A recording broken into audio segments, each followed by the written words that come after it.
It was a grey Tuesday afternoon in Oakland. The sky hung heavy with clouds, and the streets were damp from a drizzle that had passed through earlier. Stephen Curry had just finished a low-profile community meeting in the old neighborhood. Wanting a taste of nostalgia, he decided to stop by a small local deli he used to visit during his teenage years, Clyde's Deli, tucked between a laundromat and an old record shop. He parked his black SUV discreetly on the side street, pulled his hoodie over his head, and walked inside. The place hadn't changed much. The smell of pastrami, warm bread, and cheap coffee filled the air, and a familiar jazz tune played on the radio behind the counter. After ordering his usual, a turkey sandwich and lemonade, Curry stepped outside to wait in the fresh air. That's when he heard a rustling noise coming from the alley beside the deli. He turned instinctively. A man, hunched over a garbage bin, was digging carefully through a black trash bag. Beside him, a little girl, no older than 6, stood holding an empty fast food bag, her tiny hands shivering in the cold. She was wearing a thin pink jacket that barely fit and worn-out sneakers. Her curly hair was messy, and her eyes scanned the trash like it was a treasure chest. Curry watched as she pulled out a half-eaten sandwich still in its wrapper. The man looked at her and smiled faintly. "That's dinner, baby girl," he said. His voice cracked but gentle. Something about that voice made Curry take a step forward.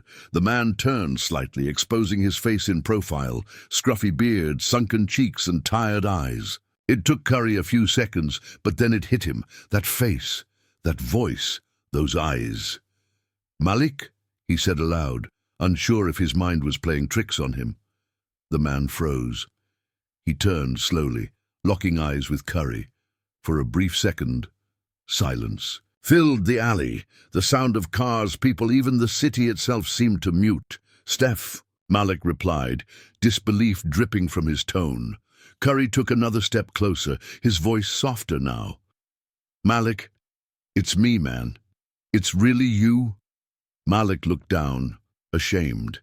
He tried to shield the little girl from view, but it was too late. Sky, his daughter, peeked out from behind him, still holding the sandwich. Her eyes met Curry's, curious, innocent, and hungry. Curry felt his chest tighten. He remembered Malik from back in middle school. They had been inseparable, playing ball together, riding bikes, staying up late talking about the future. Malik was smart, funny, and natural on the court. Life had separated them. Steph chasing dreams on the court. Malik staying behind, swallowed by the weight of the world. I didn't know what else to do," Malik said, his voice cracking. "It's just me and her now. We've been staying at shelters, sometimes in the car. I didn't want you or anyone to see me like this." Curry's heart ached. He looked at Sky again, then back at Malik. Without saying another word, he took off his jacket and gently wrapped it around the girl. "Come with me," he said, his voice steady but warm. "Let's get you both something real to eat." Malik hesitated. "I can't let you. You're not letting me do anything," Curry interrupted softly. "I want to. You're family, man." For the first time in what felt like years, Malik let down his guard. He nodded, eyes filled with silent gratitude. As Curry led them toward his car, the drizzle started again, soft, almost cleansing. That alley, once a place of shame, had just become the beginning of something neither of them could have imagined. The heater hummed softly inside the SUV as the city lights blinked through the windows. Malik sat in the back seat, holding Sky close to him as she dozed off against his chest, warm now in Curry's hoodie. Her tiny fingers clutched the edge of a blanket Stephen kept in the trunk, one he now draped gently over her lap. Stephen sat silently in the driver's seat for a moment, unsure of what to say. The air between them was thick, not with tension, but with time, years that had passed, roads that had diverged. Two boys who once shared everything, now strangers trying to find their way back through words left unspoken. He turned around, eyes meeting Malik's in the rearview mirror. "I tried looking for you after high school, man," Stephen said softly. Asked around. Your grandma said you moved, but no one knew where. Malik nodded, his eyes staring out the window. Yeah, life happened. Got a job right out of school, then another, then lost both. Had to take care of Ma before she passed. After that, I just drifted, fell behind on everything. Stephen listened, no judgment, just presence. And Sky? Malik smiled faintly, looking down at his daughter. She's my heart, man. Her mom, Tasha, she was amazing. Cancer took her fast, too fast. Been just me and this little warrior ever since. There was a silence after that. Not awkward, heavy, real. They drove for a few minutes, until Curry pulled into the lot of a quiet diner near Lake Merritt. He called ahead to make sure it would be mostly empty and private. The owner, who knew Stephen personally, nodded them in with a smile and led them to a booth in the back. Sky woke up just enough to see the warm lights and the scent of pancakes and bacon. Her eyes widened, a mixture of wonder and hunger. You can have anything you want, Stephen said, kneeling beside her. This is your night, okay? She looked up at her father for confirmation. Malik nodded, swallowing emotion as he helped her decide. She pointed at the pancake combo with fruit. While they waited for the food, Malik opened up slowly. I never wanted to ask anyone for help, especially not you. I mean, look at you now. You're Stephen Curry, MVP, champion, family man. Me? I'm just trying to survive one day at a time. Stephen leaned back, eyes focused, calm. Malik, I don't care about the trophies. I care about you. You were there for me when nobody else was. Remember when I got benched in 8th grade and wanted to quit? You were the one who told me not to. You told me I was going to be great. Malik chuckled, shaking his head. Man, I really said that? You did, Steph smiled. And now I'm telling you, you still matter. You're not done, Malik. The food arrived. Sky dug in with joy, her laughter soft but bright. Malik picked at his plate at first, still uncomfortable accepting the kindness, but eventually the hunger and warmth overcame his pride. As they ate, the conversation shifted. Old memories surfaced. Their first pickup game, a broken window. Incident that time Malik helped cover for Steph when he snuck out past curfew. Laughter came more easily now. At one point, Malik grew quiet. You really think I could get back on my feet? Stephen met his gaze directly. I don't think, I know, but you gotta let someone walk with you this time. You've carried this alone for too long. Malik blinked, trying to hold back tears. He looked at Sky, now fast asleep again in the booth, crumbs on her cheek and syrup on her fingers. I just want her to have a shot, Steph. Something better than this. Stephen nodded. Then let's start tomorrow, one step at a time. As they left the diner, the wind had softened. The clouds had parted slightly, revealing a few stars overhead. Curry opened the passenger door for Malik and gently lifted Sky into the back seat, tucking her in once more. As he started the car and drove toward a hotel he arranged for the night, Malik spoke again, this time in a whisper. Thank you, man, for seeing me. Stephen glanced at him and smiled. You were never invisible to me. A soft breeze moved through the early morning air in Oakland. The sun was rising gently, casting a golden hue over the rooftops and sidewalks. The city was waking up. Joggers along Lake Merritt, bakery owners unlocking their doors, kids heading to school with backpacks bouncing against their backs. Inside a modest but clean apartment on the 3rd floor of a housing complex funded by a community outreach program, Malik stood by the window, watching the world move. It had only been a week, but everything felt different. Sky, in a new school uniform Curry's team had picked out, sat on the floor coloring with her usual laser focus. A drawing of a big man with a beard, holding hands with a little girl, was starting to take shape. The man had a cape and sneakers. She had a crown made of flowers. Above it she wrote, "My daddy and me." Malik turned from the window and looked around the apartment. It wasn't luxurious. A small kitchen, a bedroom they shared, and a simple couch. But it was warm, safe, real. For the first time in years, he could lock the door and not worry about the cold, the noise, or the threat of being moved again at dawn. A knock at the door. He opened it to find Stephen, dressed in sweats and holding a bag of groceries. "You didn't have to do that," Malik said, letting him in. "I know," Curry replied, placing the bag on the counter, "but I wanted to. And don't argue, or I'll bring 2 bags next time."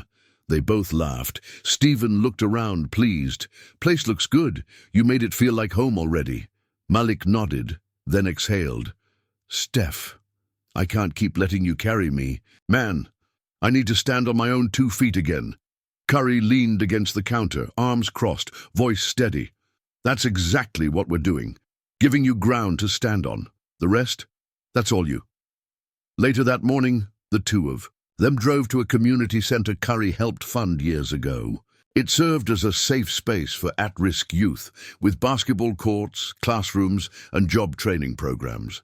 The director, Ms. Jenkins, a stern but kind woman in her early 60s, greeted Malik with a clipboard. "Steph says you've got strong hands and a stronger heart," she said. "We could use someone like you on the team. Maintenance work, maybe helping run the gym. You good with kids?" Malik glanced toward the court where a dozen teenagers were shooting hoops. "I used to be one of them," he said quietly. "Yeah, I'm good with kids." She smiled and handed him the clipboard. As Malik toured the center, something changed in his posture. His shoulders lifted, his eyes clearer. There was still weight, but no longer the crushing kind. Now it was the kind that came with purpose. That evening, back at the apartment, Sky showed Stephen her drawing. "That's you," she pointed. "That's me. And that's my daddy. We're superheroes now." Curry kneeled to her level, gently touching the paper. "You know what makes a real superhero?" he asked. Sky shook her head. "They never stop loving, no matter how hard the world gets." She nodded solemnly, like she understood in her bones. Before leaving, Malik walked Curry to the door. "You ever think about what would have happened if I hadn't seen you that day?" Stephen paused. "I think about what would have happened if I didn't stop and look." They stood in silence for a moment, understanding flowing between them. No need for more words. Stephen got in his car and drove off into the evening, while Malik stepped back inside, closing the door behind him. Not to hide, but to rest, to heal, to rebuild. The journey wasn't over, but for the first time in a long time, it had truly begun. It was Saturday morning, and the Oakland sun bathed the freshly painted basketball court behind the community center in a soft golden light. The backboards were clean, the nets new. Music played from a speaker nearby, a soft mix of old school. Hip-hop and local R&B kids ran around the court, dribbling, laughing, arguing about fouls and who should take the next shot. In the middle of it all stood Malik, whistle around his neck, clipboard in hand, sneakers scuffed from hours on the court. He looked alive, no longer just surviving, living. He clapped twice, calling the group into a huddle. "All right, listen. Up," he said, voice confident. "Basketball's not just about buckets. It's about learning how to fall and get back up. Every missed shot is a chance to shoot again. You hear me?" The kids nodded, some more focused than others, but all listening. From the edge of the court, Stephen Curry watched quietly. Dressed in jeans and a hoodie, he leaned on the fence with a calm smile. He had shown up without warning, but Malik had known he would come. Sky ran to Stephen, hugging his leg. Her cheeks were flushed from the game she'd just played with some older girls. He picked her up and spun her once before setting her down gently. "You been practicing?" he asked. "Every day. Daddy says I'm going to be better than you." She grinned. "He's probably right," Stephen laughed. Malik approached, sweat on his brow but light in his step. "Didn't think you'd make it today," he said. "Wouldn't miss it," Stephen replied. "I heard there's a new coach in town changing lives." They stood side by side for a moment, watching a game unfold between 2 of the older kids. It was sloppy, but passionate. One of the teens missed a layup and kicked the ball in frustration. "Malik, stepped forward. "Hey," he called out, "don't quit on yourself. Reset, try again." The boy hesitated, then nodded, picking up the ball and going back to the line. Stephen smiled. "You've got this in you," he said quietly. "I didn't give you anything you didn't already have." Malik looked down for a second, then back. "At the court. Maybe, but you reminded me, and that saved me." Later that afternoon, the community center held a small ceremony. Nothing fancy, just folding chairs, a microphone, and a few banners. But the whole block showed up. Parents, kids, elders from the neighborhood, people who had known Malik as a teenager, people who had no idea what he had been through. Ms. Jenkins took the mic. "Today, we honor a man who turned his lowest moment into a foundation for others to rise. A father, a mentor, a brother to this community. Malik Johnson, thank you for coming home." Applause erupted. Malik stepped up to speak. Sky stood proudly at his side. He cleared his throat. "I used to think rock bottom was where my story ended. Turns out it's where it started. I stand here today not because I pulled myself up alone, but because someone saw me when I felt invisible. We all need someone to believe in us. And now I get to do that for others." He turned slightly toward Stephen in the crowd and nodded. "To my brother, thank you. Not just for helping me stand, but for walking beside me until I could run." More applause. A few teary eyes. Sky clapped the loudest. That evening, long after the crowd had gone, the sun began to set over Oakland. The court was empty except for Malik, Stephen, and a basketball. "One-on-one?" Malik challenged, spinning the ball in his hand. Stephen raised an eyebrow. "You sure about that?" "I'm not the same guy from high school," Malik grinned. "Neither am I," Curry smirked. They laughed, then checked the ball and began to play, not as MVP and fallen friend, not as star and underdog, but just as two boys from the block who found their way back to each other, one moment, one decision, one step at a time, and somewhere in the distance, a new story was already beginning.